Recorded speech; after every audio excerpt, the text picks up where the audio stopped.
Election, one of the off-circle exercises, is being contested by 17 candidates, including the incumbent governor of Ondo State, Oluwarotimi Odnayo Akeredolu.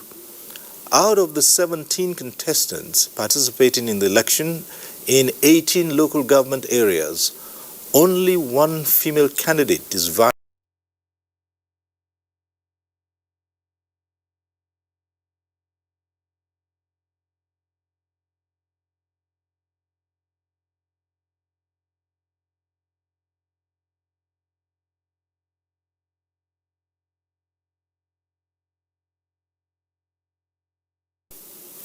on as part of efforts to ensure violence-free polls.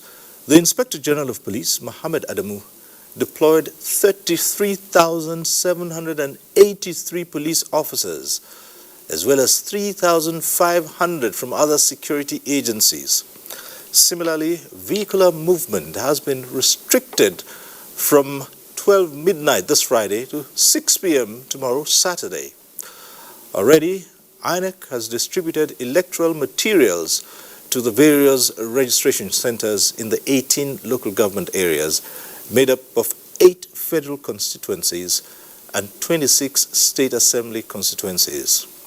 Now, in line with NTA's principle, the Ondo Decide Studio is open from now and will continue to give minute-by-minute account of the process with analyses by experts, election monitors, and observers. In the course of the transmission, we'll link up with the Ondo Decide Studio in Akure for updates. And joining us here in the Abuja studio to analyze the election are Professor Jibrin Ibrahim, Senior Fellow, Center for Democracy and Development. Thanks for being here, Prof. A pleasure. We also have in the studio right now Nick Dazang, Director of Voter Education and Publicity of the Independent National Electoral Commission, INEC. Nick, it's good to see you here. Thank you for having me. Right. Thank you for being part of Ondo Decides today. To set the pace for the discussion, we'll take a report that will put us in good stead to analyze what's about to happen in Ondo State. Now, the countdown to the Ondo governorship election is no longer in days, as we said. It's just a matter of hours. Mia Ogidi, in this report, takes us through some details of the election and efforts made so far by security agencies and INEC. Ondo State is where everyone that has taken politics to heart looks at this moment. Excellent performance in previous exercise places one at the position of a defending champion. The September 17th Edo governorship election is the minimum standard going forward. So we are hoping that looking at Ondo, the professionalism that the police brought to bear in Edo will manifest even much more in Ondo. And the commendation from the election is the challenge for INEC and the security agencies ahead of the Ondo governorship election. We promise to replicate what we've done in Edo, in Ondo. Though Ondo State is the sunshine state, but INEC and the security agencies are not relying entirely on the sunny weather, because weather can change anytime. So, a platform was created for handshake among the 17 contestants in a state that has 18 local government areas, in order to make politics a welcoming affair. And nothing could be achieved without peace. With 1,822,346 voting population, only 1,478,460 have collected their permanent voters' cards. So, 343,886 may have to be on the spectators' corner.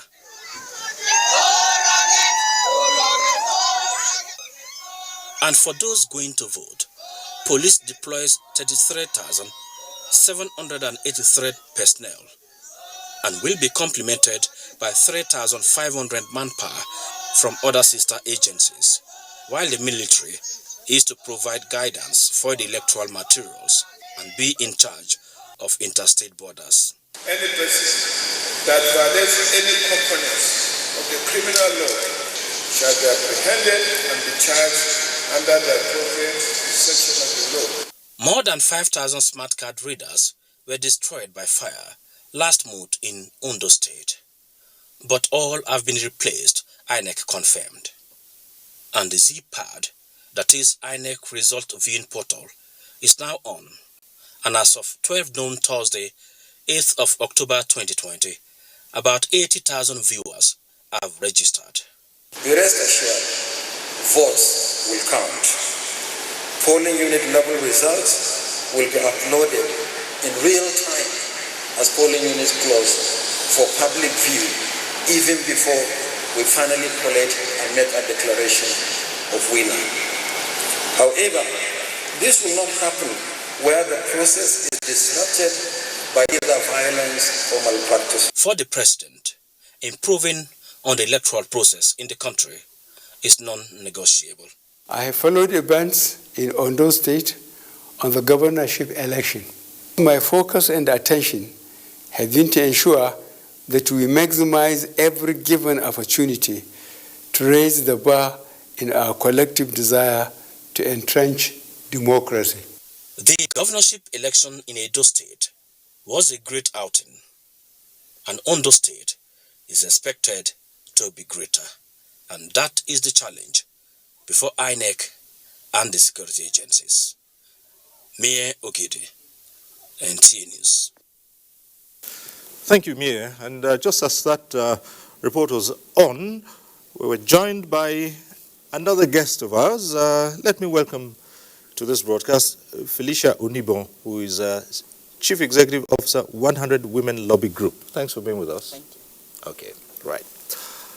Okay, so we've heard the report.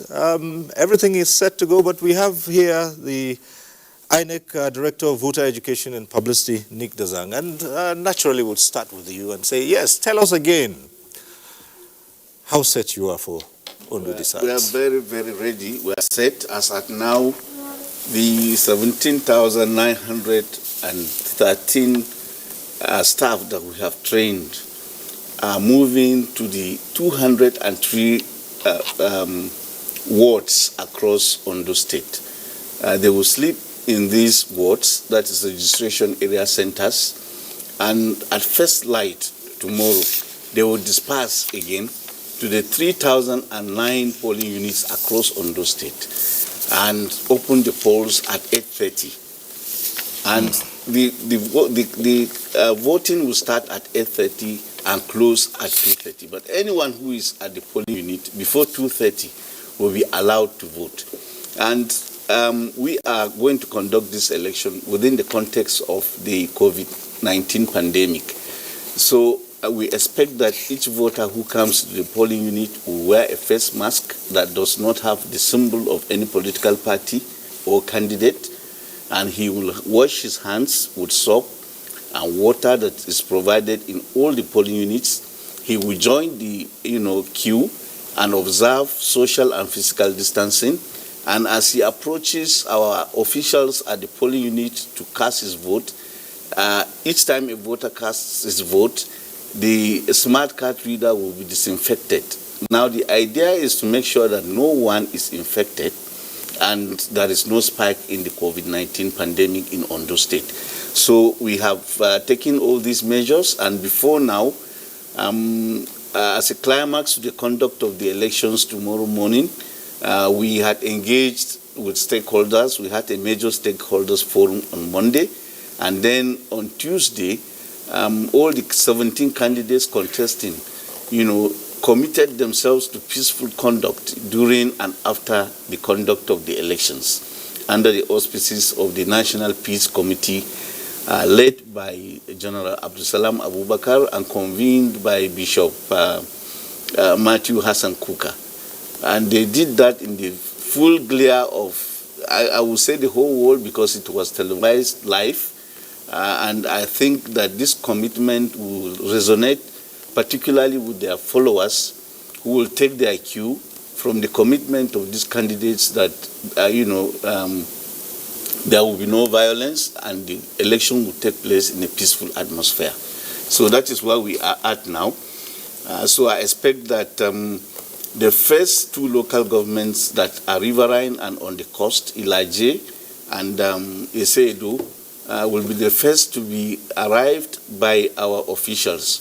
We deliberately decided that these difficult terrains must be reached this night, and they will be escorted by Marine Police and officials of the Navy, who would take them to the registration area centers and the polling units, and as soon as the elections are conducted in these areas, they will be escorted back, to the registration area centers. And we introduced a new innovation, which we used in the conduct of the Edo governorship election, the ANEC results portal, through which you can log in using www.anecresults.com and view real-time, the outcome of the result in each of the 3,009 polling units.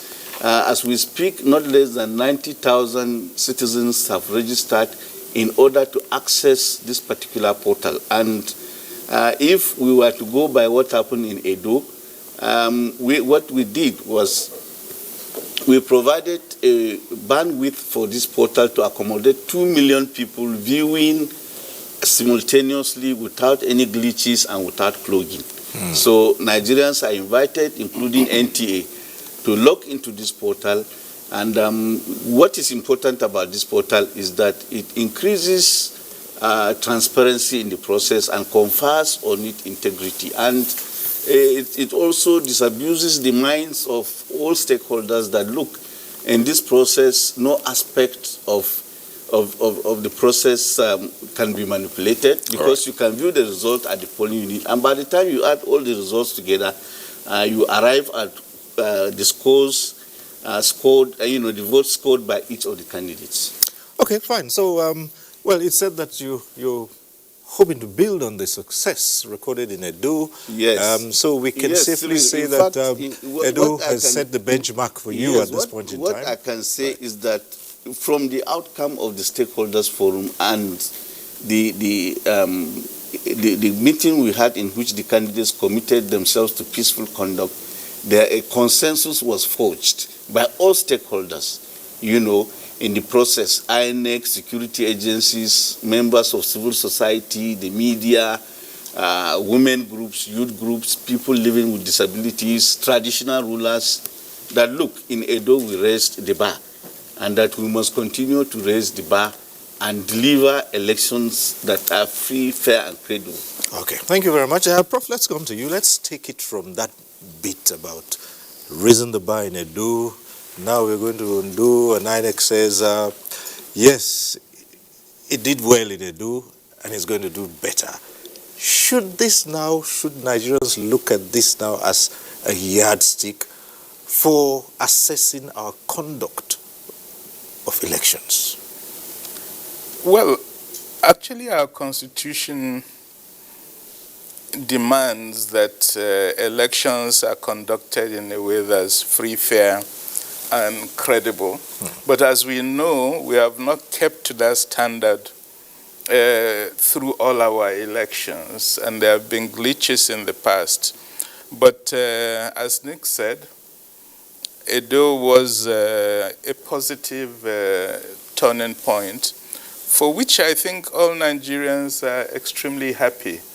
Because one thing we can be sure of is that Nigerians are very committed to free, fair, and credible elections.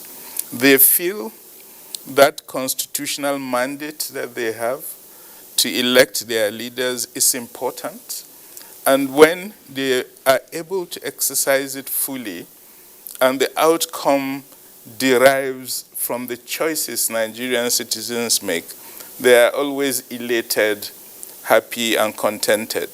So I think what we can say is that we are moving in the right direction, and that our practices are becoming aligned with our constitution and our laws. Okay. But there's just this one point that is always raised.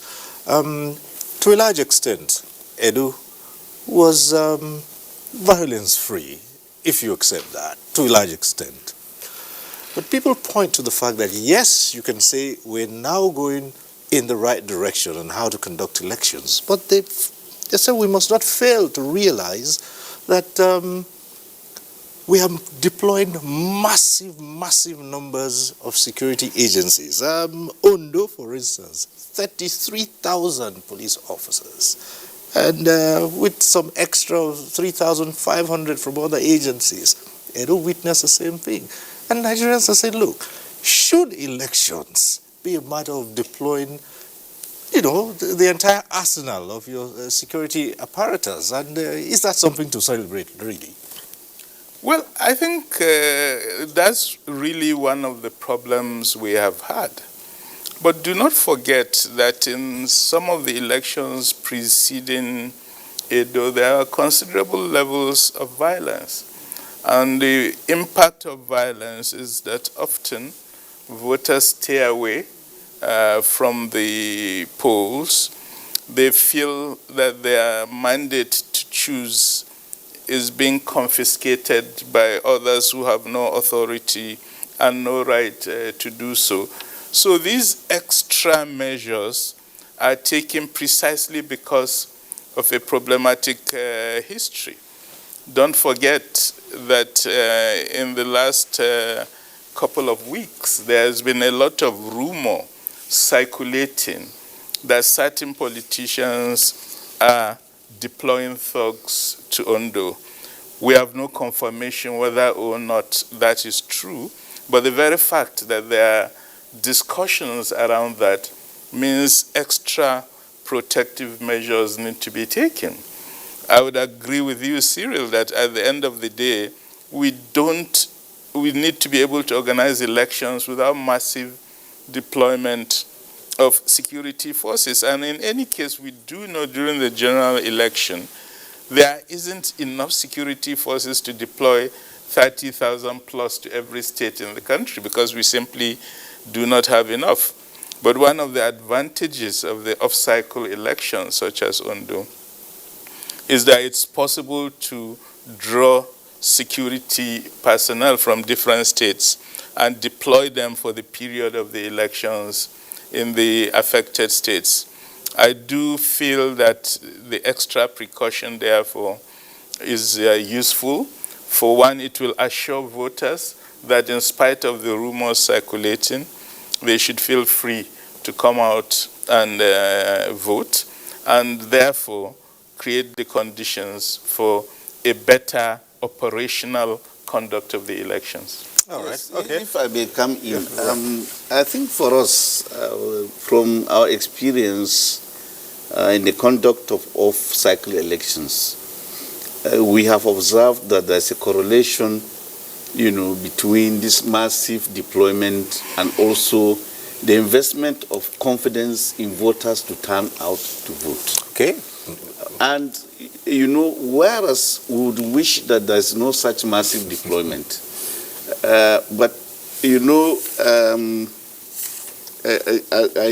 also observe that in off-cycle elections, the factors that tend to undermine the process tend to converge in these states where elections are being conducted. Okay. Now you hear of councils being set up, to support the campaigns of governorship candidates. Whereas, if it was a presidential election, everyone would be in his domain. All these forces, these factors that are likely to undermine the conduct of the elections will be thinly, scattered, across the country, and therefore they can be dealt with. So, to that extent, and to the fact that we have a low political culture, and also in build up to the elections, we see incidents of violence. The way to go is to do these massive deployments. And these are also supported by the intelligence we gather through the deployment of our risk tools at INEC, by the observers themselves, you know, by the security agencies such as the police, the DSS. You know, they also identify flash points that require that you massively deploy security agents to this place in order to secure the environment for the conduct of the election, and also to inspire confidence in the voters to turn out to vote. And also, don't forget that as people converge at the polling units, their properties also need to be safeguarded. All right. Okay, but we'll return to you as time goes on. But let's come to Felicia Onibon, CEO, 100 Women Lobby Group. And we'll put the question to you, really. Ondo is just a matter of hours from now. What are your thoughts about what we're saying right now? For me and for many women that I know, we are just first happy about what happened in Edo State. And the security agencies and INEC wouldn't want anything less, you know, in this next election. And to be candid, even a lot of youths and also those who call themselves thugs, you know, also saw that thuggery wasn't really fashionable in Edo election. So for that reason, I'm actually optimistic about Ondo situation. Right, but what's your thinking about women's participation? 17 candidates and just one woman. Well, that's not too strange either. We've always seen patriarchal situations, you know, patriarchy playing itself out when it comes to leadership, you know, in this country and in some other African countries, but more in Nigeria. It seemed women had offended the land, you know, in Nigeria, you know, and we were very unhappy over the fact that women hadn't been given any chance. There were quite a few women that came up, you know, to contest, and we know that there are issues with party democracy. You know, the problem is with the political parties. There are women who had indicated interest in Ondo, for example. You know, the former governor's daughter, Justin's daughter, you know, she had showed interest, but, you know, she was pushed aside. You know, and the other three women that came out in, I mean, from the very new political parties, so they weren't popular. And they are still out there, you know, but you know the trend in Ondo State currently, where we have three powerful candidates, you know, those three powerful candidates naturally will share their votes, you know, and we are waiting to see how interesting that will play out in this election. But for women's participation, we have members in Ondo State, and we have told them that they shouldn't relent, particularly in observing the elections. We want to make sure that women are not harassed out of the place, and that women actually come out to vote, and that with the security agencies there, they should feel secure. You know, in the past, when you hear that security agencies are out there by the polling booths and in different parts of the city, everybody will go back home and they will be scared. Okay. But with what happened in Edo State, they believe that, you know, we believe generally that the security agencies will not sell out, that they will do the right thing. Okay. So women will definitely come out, you know, in their trunks tomorrow to vote. Well, at this point in time, I'm told our studio, Ondo resides in Akure, the Ondo State capital, is set for us, and I will be going over, and Fisayo Ogunfi is standing by to take us through preparations for this event.